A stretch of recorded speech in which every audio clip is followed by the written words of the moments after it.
Magtatanong sa nanay. Magtatanong sa tatay. Magtatanong sa kapatid. At kung kani-kanino pa po kayo magtatanong.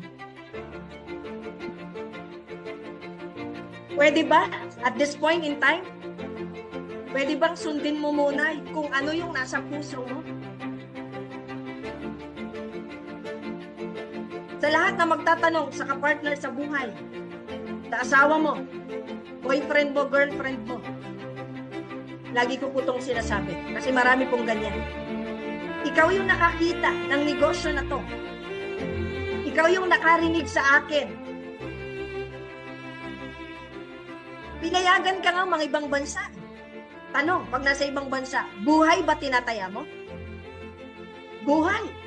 Pero pinayagan ka niya. Sa ganitong klase ng negosyo, ayaw kanyang payagan? Bakit? Ilang daang libo na ang binigay mo sa kanya at pinadala mo. Take note, hindi po tayo bumabata sa lahat ng mga OFW. OFW is not a lifetime job.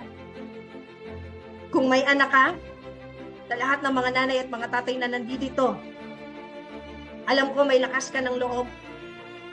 Tama ba? Nag-abroad ka nga eh. Yan ang kailangan dito. May pera ka kasi sumasahod ka. Ikaw yung nangungulila sa anak mo. Ikaw yung walang oras sa kanya.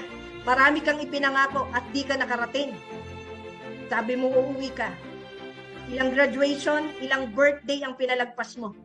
Pero di ka naman nakakauwi. Take note, yes po, kailangan nila yung pera. Pero mas kailangan mo nila yung presensya mo. Alam mo ba yun? Ang tanong, kailan mo sa susolusyonan? Alam ko, miss na miss mo na rin yung parents mo. Kung naaalagaan mo yung ibang tao, naaalagaan mo yung employer mo for how many years? Hindi ba deserve din yan ng nanay at tatay mo? Hindi ba deserve din yan ng anak mo? Kaysa anak ng employer, yung lagi mong hinahaplos, yung lagi mong ihatid sa school, ipapag-prepare na kanilang pagkain or whatsoever. Minsan ba natanong mo sa kanila?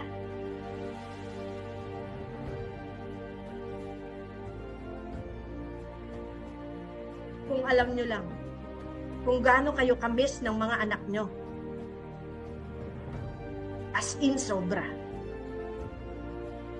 Actually, pwede nga sabihin nila, di ko kailangan ng pera. Marami yung ganyan. They are happy.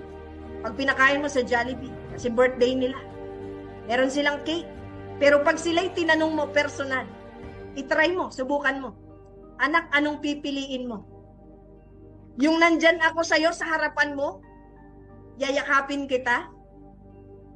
O yung meron akong cake, pero wala naman ako? I'm sure, ang sasabihin ng anak mo, Mama, mas gusto ko kasama kita. Tama ba? Minsan nagbabalat sibuyas lang tayo. Masaya ka sa camera, masaya ka sa picture. But actually, it's not. Pero ang tanong, sino bang nagpaparealize sa'yo? Di ba halos 24 hours? Hindi mo siya namamalayan, tapos na yung isang araw? Tapos na yung isang linggo? Tapos na yung isang buwan? Hindi mo namalayan. 2025 na ho. Malapit na ho ang 2025. Kailan ka pa nag-start? 2024, sinabi mo na yan eh. Malapit na ho mag-2025. Pero sino nagpupush sa'yo? Kung wala pa, pasalamatan mo yung taong sponsor mo, yung endorser mo. This is a friendly reminder sa lahat po ng mga OFW. Hindi pa huli ang lahat. Okay. Just give. Okay, less than 2 years, seryosohin nyo po ang negosyong ito.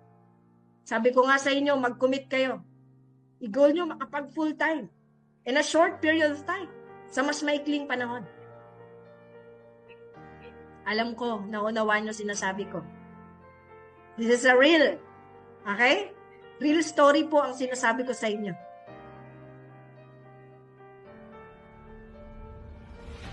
Huwag niyo pong sayangin ang pagkakataon na kayo po'y nasa ibang bansa. Napakaraming OFW na naghahanap po ngayon ng stable na kumpanya, legit na kumpanya, at sana Okay, sana na-realize mo that's your purpose.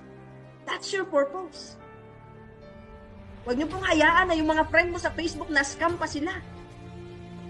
Napunta pa sila sa hindi legit na kumpanya. Because you are not happy. Okay? You are not proud. Huwag ganon. Okay ba yun? So, congratulations po sa lahat naman nandito. Tagos sa puso. Yes po. I'm speaking sa lahat ng mga OFW. Kasi nung ako'y OFW, sobrang dami kong luha. Isang buwan ho akong umiiyak gabi-gabi. Kasi miss na miss ko ho ang nanay ko. Every time na pinapagalitan ako ng employer ko, ang tanga-tanga mo, ang bobo-bobo mo, ang tagal mong matuto, I need to accept. Nung magkasakit ako ng bulutong tubig, wala akong kasama sa kwarto, walang electric fan, walang banig, walang pagkain, walang kahit na ano, pero kailangan mong i-accept. Tinatakbuhan ka ng maraming Pilipino kasi siyempre nakakahawa. Kailangan mong mag-ulam ng toyo, pansit canton. Kailangan mong mag-ulam ng, anong tawag dun, yung toyo mansit. Imagine that, OFW. Maging practical ho tayo. And that's the reality. But after 2 years, ganun pa rin naman. Buti na lang. Okay? May empowered consumerism. No? Kaya congratulations. Okay? Congratulations po sa lahat ng mga OFWs natin. And maraming salamat kasi napuno natin. Okay? Yung ating Zoom sa lahat po ng qualifiers. Congratulations. And I'm looking forward. Okay lang ba? I-declare mo sa sarili mo ngayon? You will hit your first million sa bansa na meron ka ngayon. Okay, I am the Millionaires Club ng Saudi Arabia. Ganon. Okay, I am the Millionaires Club member of Hong Kong. I am the Millionaires Club member of Taiwan, Malaysia. Okay, kung nasang bansa po. Kasi ganon ako kasi noong nag-start po ako. Okay, I love you guys. Okay, thank you so much po sa lahat po na nag-attend ngayon. And see you all again. Okay, every Zoom event. So, alamin nyo po saan kayo pwedeng pumasok at magpapasok. Okay, ng inyo pong mga guests para matulungan po namin kayo. Okay ba yun? Our 3 steps to million. So, every Wednesday, so ginagawa po natin to.